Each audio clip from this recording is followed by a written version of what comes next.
Hello Stockian, मैं हूं Mohit Pathak, founder Stockia and thank you for watching this video. अगर आप इस वीडियो के माध्यम से मेरे चैनल से पहली बार जुड़ रहे हैं तो चैनल को जरूर सब्सक्राइब कर लीजिएगा एंड बेल आइकन को भी दबा दीजिए ताकि नई वीडियो की नोटिफिकेशन आपको हमेशा मिलती रहे। आप लोग अगर मुझे काफी दिनों से फॉलो कर रहे हो तो आपको पता होना चाहिए मैं आपके लिए हमेशा वीकली एनालिसिस अपलोड करता हूं, जिसमें हम ये डिस्कस करते हैं कि निफ्टी में यानी मार्केट का हमारा पूरे वीक में क्या रह सकता है प्लानिंग, और किस तरीके से हमें बुलिशनेस या फिर बेरिशनेस के लिए ट्रेड करना है, कहाँ पे बाई कहाँ पे सेल करना चाहिए। और ये सब एनालिसिस करने के लिए मैं आपके लिए टोटल ग्लोबल क्यूज, डेटा और चार्ट, इन तीनों की एनालिसिस करता हूं और तब जाकर के आपके सामने कोई व्यू रखता हूं।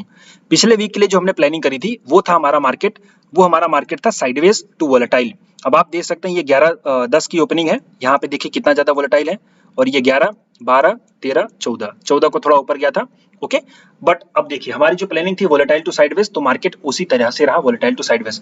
और इसमें काफी अच्छी देखो, एक तो आपको हिंट मिल जाती है कि वोलेटिलिटी आने वाली है, तो अगर वोलेटिलिटी आने वाली है तो आप वहां पे दोनों साइड आपको मूवमेंट मिलता है, यहाँ पे call side profit, put side profit, call side, अगर आप अच्छे से ट्रेड करना जानते हो तब। नहीं जानते तो फिर तो आपका ये दिक्कत वाली बात है। प्लस जब वोलेटाइल टू साइडवेज में बोलता हूं तो वहां पे एक अच्छी खासी अपॉर्चुनिटी होती है स्ट्रेटजीज को अप्लाई करने की, चाहे आप आयरन काउंटर लगा दो, चाहे आप बटरफ्लाई लगा दो, चाहे आप कुछ भी लगा दो, मतलब जो नॉन डायरेक्शनल स्ट्रेटजीज हैं उसके अप्लाई कर दोगे तो बहुत अच्छा रिटर्न मिलने की पॉसिबिलिटी रहती है। तो एक अच्छी खासी एनालिसिस होती है जो हमने देखा है काफी दिनों से काम कर रही है। कभी कभी गड़बड़ हो जाता है, तो अगर गड़बड़ हो जाती है तो वो गड़बड़ी को पता पहले से ही चल जाए और हम उसको सुधार लें, ऐसा भी मैं आपको प्लान बताता हूं मेरे इस वीकली एनालिसिस में जब भी मैं करता हूं। इसी के साथ साथ किस इंडेक्स में पैसा बनने वाला है, किस सेक्टर में फोकस करना चाहिए, वो सब चीजें मैं आपको बताता हूं।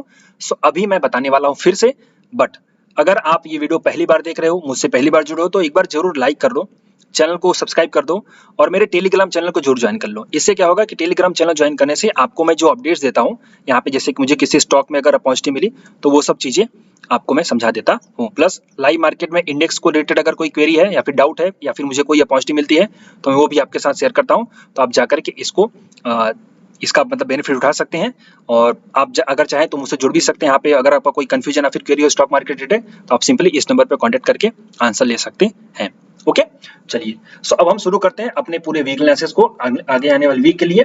बट कुछ इंपॉर्टेंट चीजें जो हमें देखनी चाहिए, तो global cues, macro data, chart और फ्यूचर ऑप्शन का डेटा। सो सबसे पहले हम ये देखते हैं कि हमारा जो इन्फ्लेशन का नंबर आया जो हमने प्लानिंग करी थी वो कैसी थी। तो हमारा जो इंडिया का सीपीआई है थोड़ा सा बढ़ के आया है, लेकिन यूएस का घट के आया है, तो ये न्यूट्रल हो गया समझो, मतलब मार्केट के लिए न्यूट्रल हो गया। हमारा जो होलसेल प्राइस इंडेक्स है वो मतलब उसका जो डेटा है वो जो इन्फ्लेशन डेटा है वो नेगेटिव है, तो ये मार्केट के लिए थोड़ा सा पॉजिटिव है, तो आप यहाँ पे देख सकते हो इसका असर। प्लस मैंने आपके लिए जो पिछले वीक में एनालिसिस कर थी तो उसमें मैंने आपसे बोला था, क्लियर कट यहाँ पे याद रखिए, simply dollar index.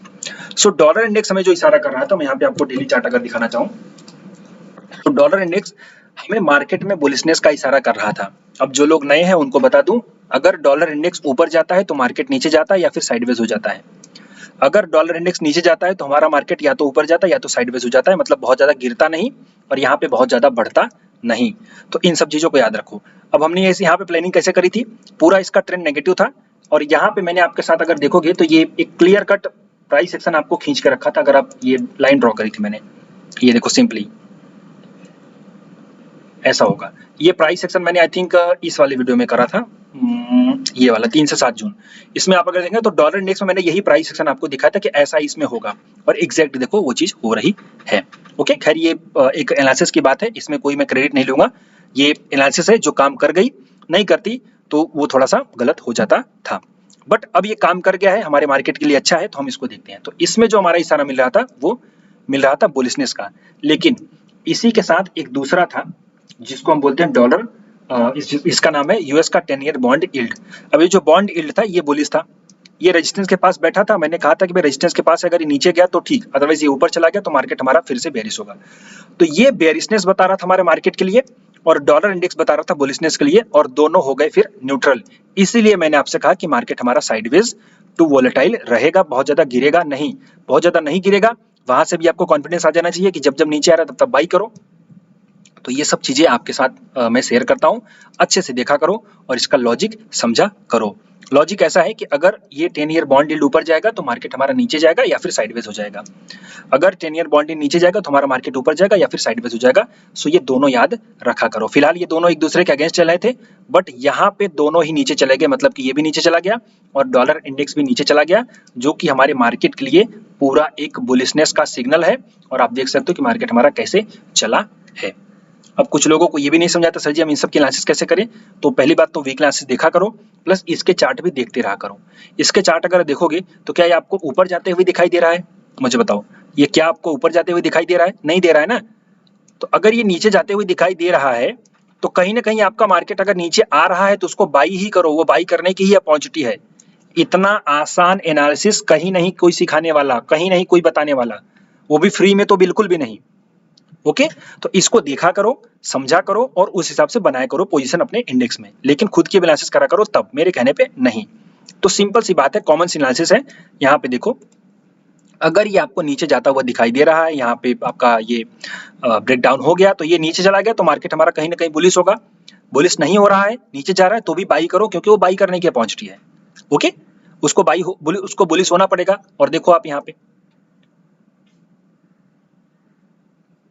Trading view क्या हुआ भाई, तेरे को आराम से तू चल रहा है और देखो हो गया बुलिश, तो नीचे बाई करने की अपॉर्चुनिटी छूट गई ना, बस बेसिक यही फंडा है।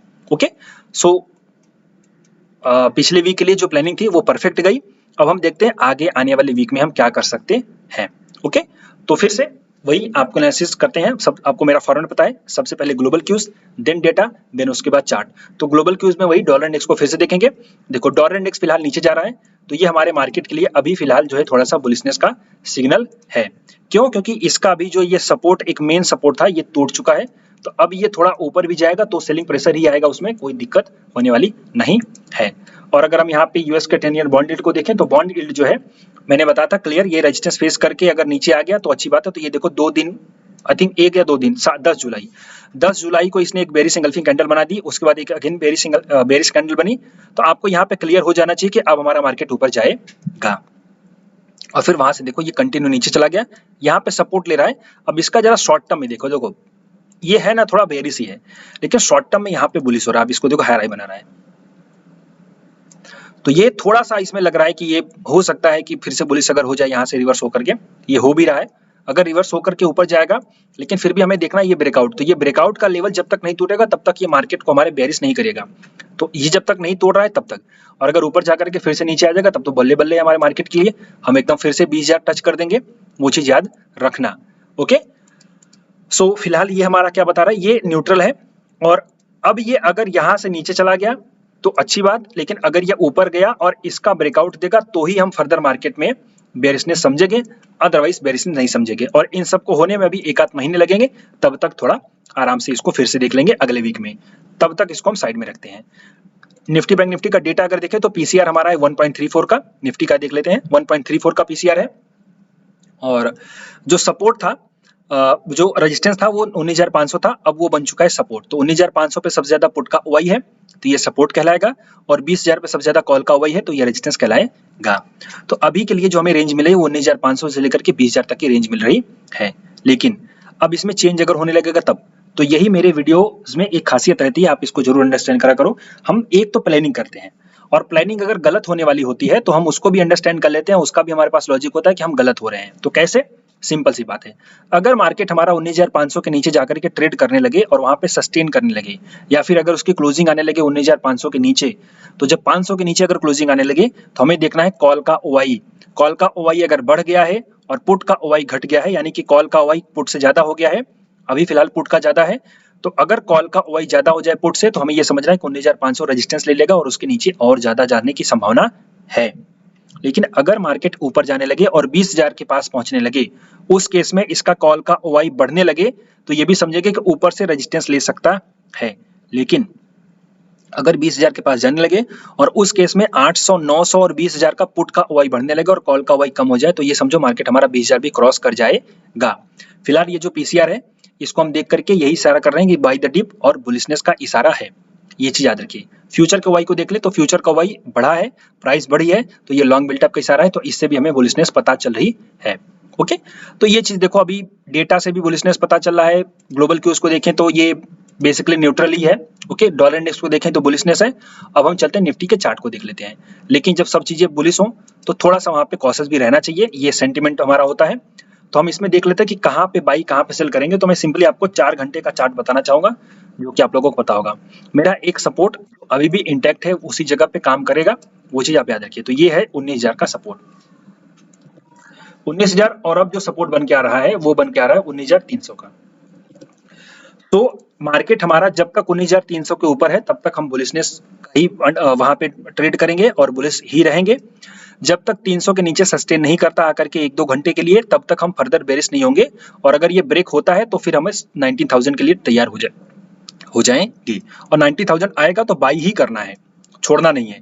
ओके, अगर यहाँ पे आएगा तो बाई ही करना है, ये बात याद रखो। ऊपर की तरफ तो 19,000 20,000 20,000 का रेजिस्टेंस है, तो मैं उसी को मानूंगा रेजिस्टेंस। तो ऊपर की तरफ चूंकि मार्केट हमारा ब्लू स्काई जोन में है तो अभी हम वहां पे रेजिस्टेंस नहीं समझेंगे, 20,000 ही हमारा रेजिस्टेंस है अभी के लिए। सपोर्ट हमारे पास है 19,300 से लेकर के 19,000 का। तो 19,300 19,000 ये टूटेगा नहीं, याद रखना, ये स्ट्रॉन्गेस्ट है, मतलब अगले वीक में ये टूटने वाला नहीं है। ओके, टूट सकता है तभी जब कोई वॉर हो जाए। तो वॉर का तो कुछ इशारा है नहीं कि भाई कब कौन क्या कर दे, लेकिन जब तक ये वॉर नहीं होगी, मतलब कोई बहुत बड़ा सेंटीमेंट नहीं आएगा, सेटबैक नहीं आएगा, तब तक ये आपका बेरिश नहीं होने वाला, 19,000 नहीं टूटने वाला। तो 19,000 को आप मेन सपोर्ट मानोगे। 19,300 19,000 के पास आएगा तो बाई जरूर करना, याद रखना। लेकिन बाई कहाँ करोगे, अच्छे अच्छे स्टॉक्स में। और 19,300 सपोर्ट रहेगा पिछला वीक के लिए। तो 19,300 से लेकर के 20,000 तक का हमारी रेंज है, तो हम वहां पे प्लान करेंगे। बाई द डिप का हमारा ट्रेड होगा, हम इसको यहाँ पे याद रखते हैं। बैंक निफ्टी का भी देख लें तो बैंक निफ्टी का भी ठीक ठाक ही है, बैंक निफ्टी बहुत ज्यादा वो नहीं है। सो बैंक निफ्टी में भी सेंटिमेंट वही है, बट जो बैंक निफ्टी है थोड़ी सी निफ्टी के मुकाबले कमजोर है। ओके, निफ्टी के मुकाबले जो बैंक निफ्टी वो कमजोर है। देखिए बैंक निफ्टी का हाई यहाँ पे बना था, ये इस जगह पे, और अभी उसके नीचे है काफी। लेकिन आप इसका चार्ट देखो, ये कौन सा चार्ट है, इसको बोलते हैं flag and pole.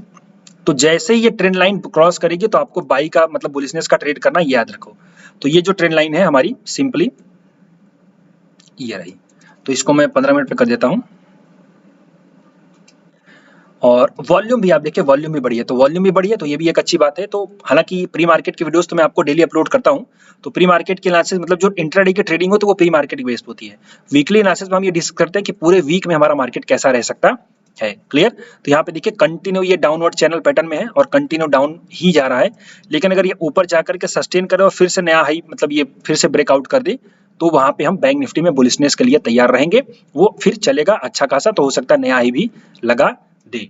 Okay, so bank Nifty थोड़ा सा निफ्टी के मुकाबले कमजोर है, लेकिन अगर ये ट्रेंड चेंज हो गया तो फिर से बुलिशनेस आ जाएगी, आप इसको याद रखिएगा। अब इसके साथ मैं डिस्कस करता हूं सेक्टर। तो देखिए मैंने आपसे, अगर आप मेटल इंडेक्स को देखें तो मैंने मेटल इंडेक्स कब आपके साथ डिस्कस किया था, मेटल, इसलिए कहता हूं ये टेलीग्राम चैनल जरूर डायल कर लो, ये मेटल। तो एक टाइम पे मैंने आपको मई में मैंने कहा था मेटल में ट्रेड मत करो। अब जरा मेटल का मैं चार्ट दिखाता हूं, CNX मेटल।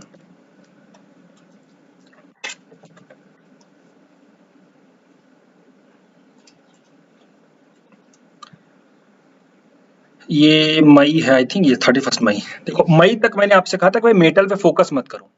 ओके, मेटल पे फोकस मत करो। हालांकि यहाँ पे बुलिशनेस था और ये भी चीज थी, बट चाइना में डिमांड कम थी, इसकी वजह से मैंने कहा कि थोड़ा सा वो मत करो।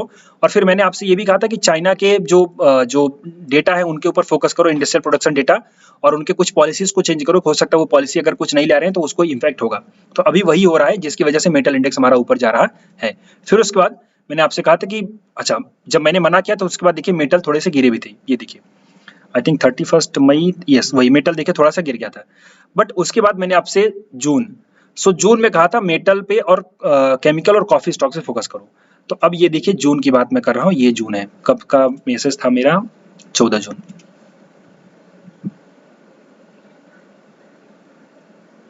ये रहा 14 जून।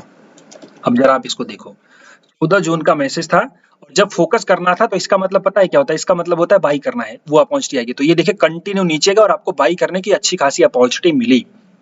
अब कुछ लोग बोले सर जी नेगेटिव था तो इसका मतलब तो हम बेरी समझेंगे, नहीं। आपको एनालिसिस नहीं पता है, आपको ट्रेंड नहीं समझ में आता, आपको चार्ट स्ट्रक्चर पढ़ना नहीं आता। और अगर ये सब पढ़ना है, सीखना है, तो आप मेरी क्लासेस ज्वाइन कर सकते हो। हर महीने मेरी नई बैच चलती है जिसमें मैं यही सब चीजें सिखाता हूँ। तो आप बेसिकली ये वाला वीडियो देख सकते हैं, मेरे होम पेज पे आएगा यहाँ पे ये वीडियो, जो कि मेरे हर महीने की कोर्स की डिटेल है। तो जो जो चीज़ें आपको इसमें सीखने को मिलेगी वो सब मैं यहाँ पे बताता हूँ, तो आप इसको जरूर देखिए और सही लगे तो ज्वाइन करिए। कंफ्यूजन हो जाए कोई तो इस नंबर पे आप कॉल करिएगा, फिर उसके बाद ज्वाइन करिए। लेकिन बहुत अच्छी एनालिसिस मिलती है, 5000 रुपीज़ की फीस है, सो ज्वाइन जरूर करिए। तो यहाँ पे देखो, जब भी कोई सेंटिमेंट बुलिश हो जाता है तो इसका मतलब है कि अगर उसके बाद कोई बेयरिश अपॉर्चुनिटी मिल रही है, मतलब वहाँ पे कोई अपॉर्चुनिटी आ रही है, बेयरिश अगर हो भी रहा है तो वो अपॉर्चुनिटी ही है, और वहां से देखिए आपको ये बेनिफिट मिल रहा है। प्लस मैंने आपको मेरे मार्च वाले में या फिर अप्रैल वाले वीडियो में मैंने आपको वीक क्लासेस में मैंने अप्रैल में आई थिंक कहा था, अप्रैल या फिर अप्रैल में गांव में था, यस अप्रैल वाले वीडियो में जब मैं गांव में था मुझे याद है। तो ये आपका अप्रैल है, यहाँ पे कहीं पे, मतलब यहाँ पे कहीं पे ये पूरा जो एरिया है अप्रैल वाले एरिया में, यस। सो अप्रैल वाले में मैंने अपने वीक क्लासेस में कहा था कि आप आईटी इंडेक्स पे फोकस करो। और आईटी इंडेक्स में कौन, लार्ज कैप नहीं, लार्ज कैप तो 2 दिन से चले हैं, टीसीएस और इन्फोसिस 2 दिन से चले हैं। आईटी में मिड कैप और स्मॉल कैप पे फोकस करो, ये मैंने आपसे बताया था आई थिंक अप्रैल वाले में। किस वीडियो में मैंने बताया था वो मुझे एग्जैक्ट डेट नहीं याद है, बट हाँ उस टाइम पे मैं गांव में था तो मुझे उतनी याद है कि हाँ मैंने वहां पे बताया था। तो सिंपली अब ये देखिए आपका आईटी इंडेक्स भी चला, प्लस मैंने आपको एक आईसीआईसीआई का ईटीएफ भी बाई करने का बोला था, वो भी देखो अच्छा खासा उसमें रिटर्न दे रहा है। प्लस अभी लार्ज कैप 2 दिन से चल रहे हैं, लेकिन आप अगर देखोगे मिड कैप और स्मॉल कैप आईटी के तो वो कितना धुरंधर चल रहे हैं। मैंने आई थिंक 3-4 स्टॉक्स के अपने क्लाइंट्स को रिकमेंड भी किया है और मैंने खुद भी इन्वेस्ट कर रखा है, तो वो सब चीजें चल रही हैं। बट अभी जो आईटी इंडेक्स है थोड़ा सा इसमें बुलिशनेस अभी फिर से आ रही है। अब चूंकि लार्ज कैप चल रहे हैं तो हो सकता है कि थोड़ा इसमें रैली आए, इसका हम एनालिसिस कर लेते हैं। तो हम अगर वीकली चार्ट देखें, ये देखिए वीकली में अभी ये पूरा अच्छा खासा साइडवेज था, और साइडवेज होने के बाद अब ये शॉर्ट टर्म में बुलिश होकर के हायर हाई बना करके ऊपर जा रहा है। तो अगर ये सस्टेन करेगा, जो कि है हमारा सीधे सीधे 31,615 का लेवल है, तो 31,620 मान लो। सो 31,620 के ऊपर जाकर के अगर 1-2 वीक ये सस्टेन करने लगेगा तो समझो हमारा उसमें फिर से फेस रैली देखने को मिलेगी, यहाँ पे फिर थोड़ा सा नीचे, फिर उसके बाद यहाँ पे, और फिर आईटी इंडेक्स चलेगा। लेकिन अभी देखिए कहते हैं कि bad news, very bad news is bad news, but मतलब इसका यूं समझो कि अगर बहुत ज्यादा खराब होने की उम्मीद है और खराब कम हो तो वो एक्चुअली अच्छा ही माना जाता है। तो टीसीएस का जो रिजल्ट है मेरे हिसाब से तो अच्छा नहीं है, लेकिन बहुत खराब होने की उम्मीद थी, लेकिन फिर भी उतना खराब नहीं आया है, तो वो अच्छा ही है। इसकी वजह से प्राइस चल रहा है टीसीएस का, और आप अगर लार्ज कैप देखोगे तो वो चल रहा है। बट अल्टीमेटली मैं प्राइस सेक्शन पे फोकस करूंगा, और मैं अभी भी लार्ज कैप पे उतना भरोसा नहीं करता, मैं मिड कैप और स्मॉल कैप पे फोकस कर रहा हूँ। अब इसको आप प्लान करो, इसको आप अच्छे से, ये जो चार्ट मैं बताने वाला हूँ इसको आने वाले 4-6 महीने तक अच्छे से पूरा दिमाग में फिट कर लेना, और उसी हिसाब से ट्रेड करना। जो मैं बता रहा हूँ आप इसको ध्यान दो, लेकिन खुद की भी एनालिसिस करना। ये मैं सिर्फ आपको एजुकेशनल पर्पस के लिए बता रहा हूँ कि कैसे करी जाती है। अब देखो ये जो स्ट्रक्चर बन रहा है ये साइडवेज स्ट्रक्चर है, ओके। लेकिन यहाँ पे जो प्राइस बना रही है वो हायर हाई बना रही है, तो फिर से ऊपर जाएगी, फिर से नीचे आएगी। तो अगर नीचे आएगी तो एक बार यहाँ पे आपको बाई करना है, इस एरिया में याद रखो। अगर ये प्राइस सेक्शन बना करके नीचे आएगी तो फिर यहाँ पे बाई करना है, ओके। या फिर अगर यहीं से थोड़ा सा ऊपर जाकर के नीचे आ जाए तो फिर इस एरिया में बाई करना, जो कि 29,700 के लेवल का है, और फिर आपको वहां पे रैली देखने को मिलेगी। तो ये अगर 34,000 जाकर के ऊपर जाती है फिर नीचे आती है तो फिर यहाँ पे सपोर्ट पे बाई करना है। लेकिन अगर थोड़ा सा ऊपर जाकर के नीचे आए तो यहाँ पे, तो मतलब यहाँ पे, अब मैं फिर से इसको हटा देता हूं, इसके ऊपर जाने के बाद यहाँ पे आए तो यहाँ पे बाई करना है। देखो इस लाइन के ऊपर जाने देना है, फिर नीचे आना है, तभी बाई करना है। और या तो अगर ऊपर नहीं गए फिर नीचे वहीं से आ गए तो यहाँ पे बाई करना है। तो ये सिंपली आप लेवल दोनों याद रखो। लेकिन बाई कहाँ पे करना है, अच्छे अच्छे जो स्मॉल कैप और मिड कैप के आईटी के स्टॉक्स हैं वहां पे फोकस करना है, ओके। तो उन पे आप फोकस करो। मेटल की भी बात करें तो मेटल भी आपका बुलिश है।